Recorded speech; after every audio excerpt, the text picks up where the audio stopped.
আছিলে আৰু মিচিং শিক্ষক আছিলে আৰু তেখেতলোকক লৈ আমি শিৱসাগৰ যোৰহাট ধেমাজি লখিমপুৰ সমূহ ডাইটত আমি ট্ৰেইনিং কৰিলোঁ আৰু 4 দিনীয়া প্ৰশিক্ষণৰ পাছত আমি যিসকল প্ৰশিক্ষণে আমাৰ প্ৰশিক্ষণ গ্ৰহণ কৰিছিলে তেখেতলোকক আমি দুমোখন স্কুলত নিযুক্তি দিবৰ কাৰণে আমি চৰকাৰক দাবী জনাইছিলোঁ চৰকাৰৰ কিবা কাৰিকৰী বিজুতিৰ কাৰণে ৰাজনৈতিক দল প্ৰৱেশ কৰিব নোৱাৰিব আপুনি সিদ্ধান্ত ল'লে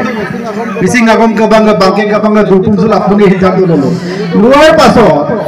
বাংকে কাবাং দুটো মুলুক বিদুম সুগাই বাংকে কাবাং লদুল ৰেগামা বিদুম সুপাই মুলুক মলাই দুমগাই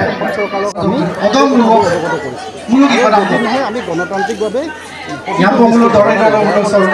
গণতান্ত্ৰিকভাৱে মিচিং শিক্ষক নিযুক্তি দিবৰ কাৰণে আমি আন্দোলন কৰিবলৈ আমি আলোচনা বিলোচনা কৰিছোঁ অন্যথা আমাৰ উপায় নাই আমি ভিতৰত সোমাই গৈছোঁ যে শিক্ষক নিযুক্তিৰ বৰ্তত বহুত কেলেংকাৰী আছে আৰু সেইটো ইমান সহজ কথাও নহয় যিহেতু বেলেগ এখন স্কুলৰ পৰা বেলেগ এখন স্কুললৈ শিক্ষক অনাটো ইমান সহজ কথা নহয় আৰু চৰকাৰৰ মতে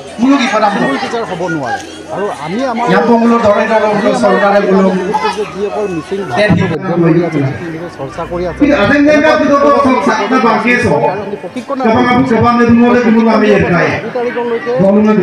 স্কুলসমূহ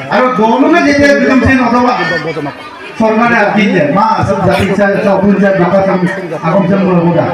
আর আগম সম লাগা সিরামপুর না তো এই তো লাগা আদম পর মবো আদম